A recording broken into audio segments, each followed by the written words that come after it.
Project Matador, a data center being planned for the Texas Panhandle, which is set to not only be the largest in the country, but in the world. The data centers are now classified as military operations, so you can't oppose them. They're sucking 5 million gallons of water per day in a drought state, while you can't even collect rainwater in some places. It's true, they've made that illegal in some places. Constant raw, no sleep, destroyed property values. This is the AI future they sold us? An American was driving a brand new car in a 2026 car. The car gave her an alert that said it couldn't see her eyes. Yeah. The car then automatically disabled the gas and slowed down enough that it could have caused an accident.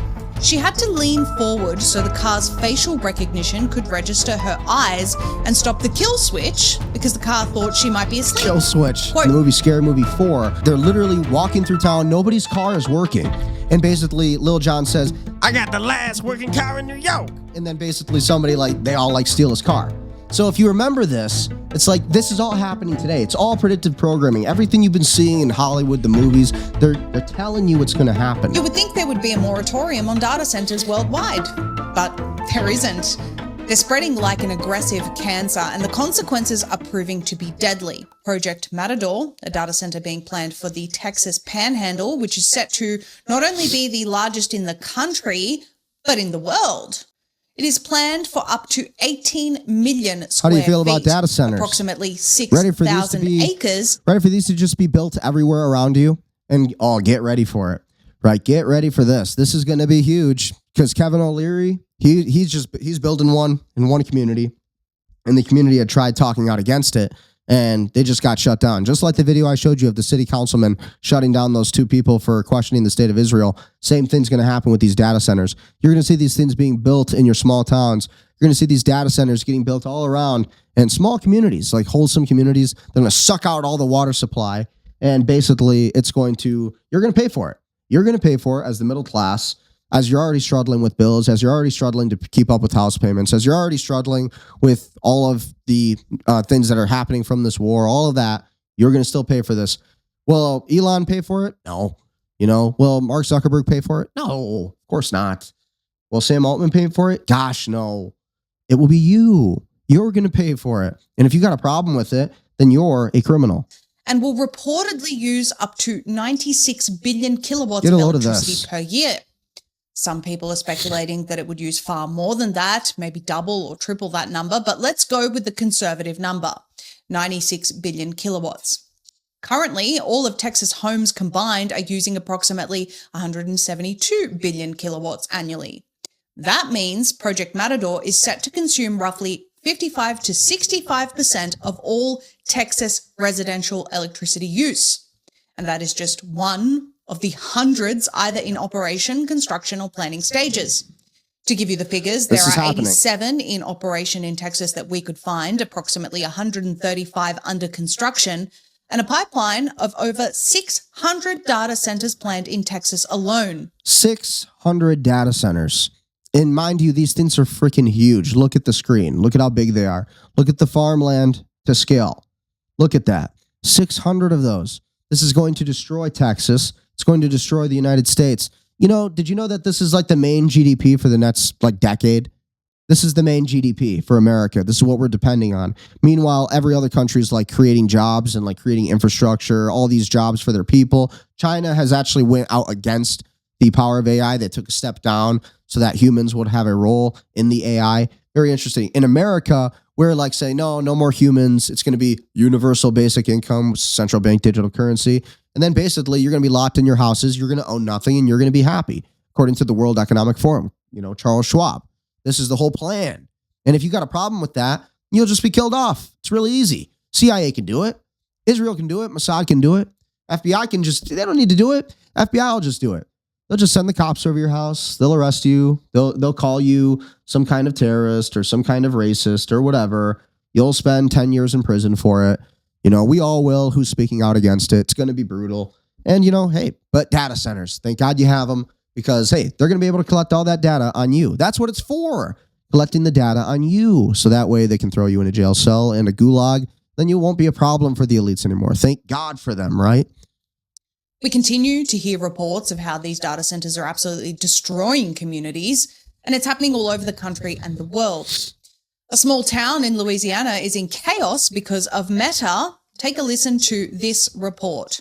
Meta's new $27 billion AI data center is causing chaos in a small town in Louisiana. In February, I flew down to Louisiana, to Richland Parish, a rural county where Meta is building a mega AI data center. Just to put it in perspective for you, this AI data center is 4 million square feet, 2,250 acres. That's roughly 70 football fields. When I was in Richland Parish, I spoke to over a dozen residents and really got to hear their concerns. People are talking about how their rents are going up because there are thousands of workers coming from out of state, staying in these massive RV parks. I also spoke to local businesses that are suffering. While there are definitely businesses that are making money hand over fist, you're also finding small businesses that are struggling because they can't get in with the right people or get the right catering jobs for the Meta workers on site, for example. And then you're also just seeing a tremendous amount of noise and bright lights. This is a massive site that's brightly lit all night long, and people just see a halo over their house. It's important to keep in mind that this area of Northeast Louisiana has typically struggled with jobs, with poverty, and this AI data center is considered to be an economic boom opportunity for the whole. An economic boom opportunity. Are you ready for your economic boom opportunity? Region. I don't think it's going to be that at all. People ask me whether these mega AI data centers are worth the disruption. I can tell you that I've now visited 5 across the country, in Texas and Michigan and in Arizona, as well as Louisiana. And I can say it's hard to tell how it's going to play out. They are incredibly disruptive. The residents often don't realize what's happening until it's already happening. There are many people. Start speaking out about it now. Now is the time for people to start going to their city councils and actually making a point of this. You should, you should share videos like this, find these source clips and play them in your city council and talk and speak out against this, because it's not good. I mean, ultimately, I say that as an AI guy. I build AI systems and I think I do it for a living. But at the end of the day, it's like there needs to be a limit to the AI. Who still hope that the long term is beneficial for these regions, but right now it's chaos. Now, she's giving a very conservative take there. Well, we don't know exactly how this is going to play out. We're not sure if this is going to be beneficial for communities. In my opinion, anyone giving you that take simply doesn't understand where they're taking AI, the ultimate control they will have with it, and the ways in which these data centers are going to completely drain water and energy to the point where communities won't be able to live there anymore. Either that or they're just plain dumb and they know exactly what they're doing. In my view, that may be the entire point of continuing to put these data centers in rural communities. It serves the smart city agenda, make the countryside unlivable so people have no choice but to move to the cities. Bingo. And what are they going to do next to ensure communities have absolutely no say? Well, now it's a military operation. That's what's happening in Utah, apparently. The proposal for what is referred to as the Stratos project will actually rival Project Matador in the Texas Panhandle. Jason Bassler on X says the largest hyperscale data center in the world is being proposed in Box Elder County, Utah. It's approximately 40,000 acres, 62 square miles, backed by Canadian millionaire Kevin O'Leary. Fast-tracked by Utah's Military Installation Development Authority, backed by Governor Spencer Cox, with the public locked out of the decision process. Utah say hello to a 50% increase in CO2 emissions, polluted water, and 24/7 noise and light. And so look at that. It's going to put off carbon emissions. And what is Bill Gates going to say? He's going to blame you for the carbon emissions and say that humans are the problem. Pollution. So is this the new tactic?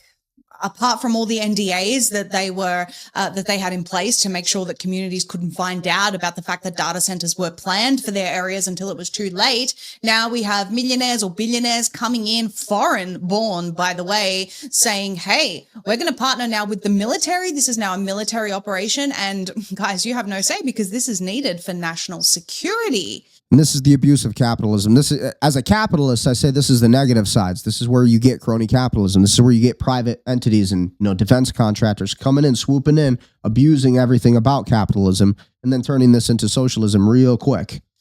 That is certainly the case with this particular installation in Utah, it seems. And just in case people don't understand how horrible this actually ends up being for a community, how unlivable this makes a place, here's just one example. Noah B. Price says, this is what it sounds like living half a mile from a data center at 1 a.m. They're sucking 5 million gallons of water per day in a drought state, while you can't even collect rainwater in some places. It's true, they've made that illegal in some places. Constant raw, no sleep, destroyed property values. This is the AI future they sold us? Wake up. Take a listen to this clip. How annoying is that? I don't know if you can hear that. That's the sound of the data centers. Sounds like an air conditioner in your car or your room, but louder. Like a truck running in the garage.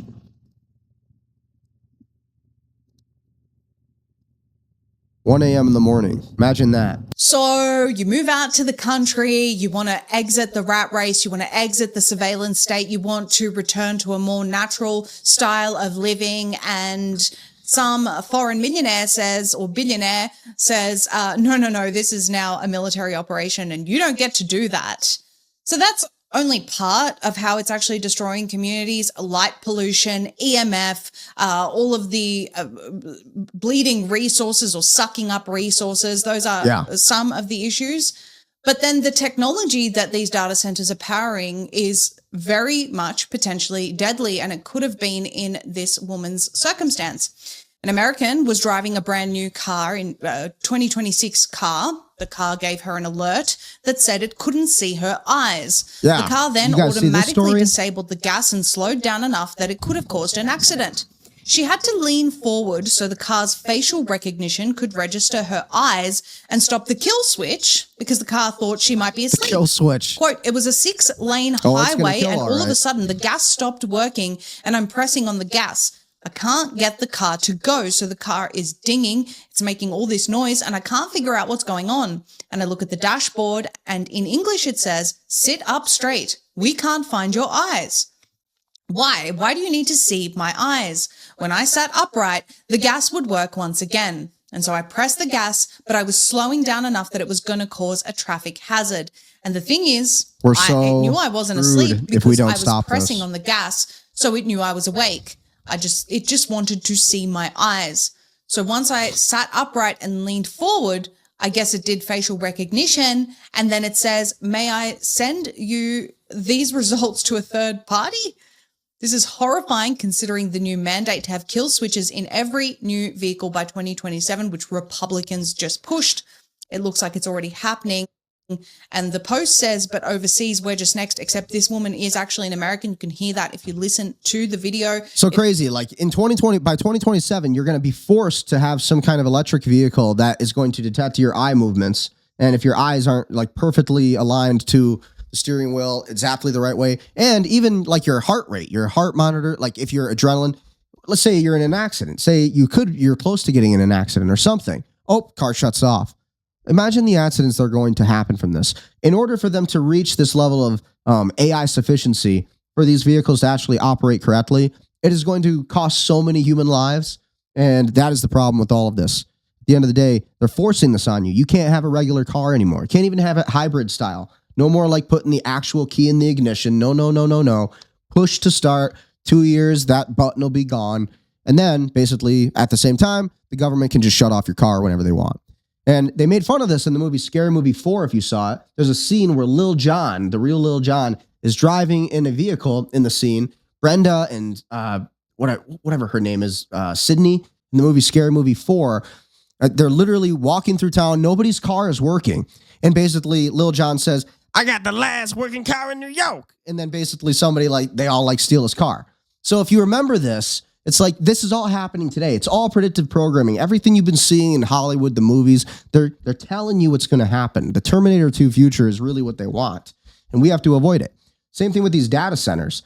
You just have to reject it. There has to be absolutely just no acceptance of it. In the UK even, a country where it's like they've been pretty much conquered and there's like no sovereignty anymore, even they are standing up against the mass surveillance, the flock cameras, all these things that are getting your eyeballs, and they're checking your heart rate as you walk down the street. Palantir. So all of this technology that has data to your entire life.